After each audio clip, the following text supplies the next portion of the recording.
We're learning how the government shutdown is impacting a federal lawsuit against a state-run immigration detention facility in the middle of the Everglades. WPTV Chief Investigator Jamie Ostroff has been on top of all of the developments surrounding Alligator Alcatraz.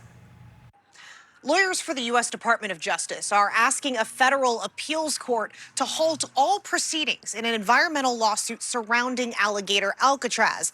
They write in this court filing that they can't argue the case if they're not getting paid. This lawsuit, brought by Friends of the Everglades, the Miccosukee tribe, and other environmental groups, says the state of Florida and the federal government broke the law when they built the detention facility in the middle of the Big Cypress National Preserve without first assessing how it would impact the environment. Now, both governments argue Alligator Alcatraz is a state project, and the state doesn't have to follow the law that applies to federal projects.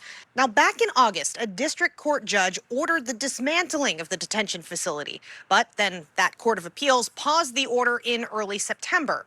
Now, Friends of the Everglades and their fellow plaintiffs are urging the appeals court to keep this case going through the federal government shutdown. Real damage is continuing to happen to the Everglades. We see that the federal government and state government are making Alligator Alcatraz a top priority. So we would hope that they would allocate attorneys who are working to keeping this moving so we can have the courts decide. We reported earlier this month that the federal government, through the Department of Homeland Security, approved a $608 million reimbursement for the state of Florida for building and running Alligator Alcatraz. Now, I have been reaching out to the Department of Homeland Security to ask them how much of that money, if any, has already been dispersed to the state and whether the federal government shutdown is going to affect any of that.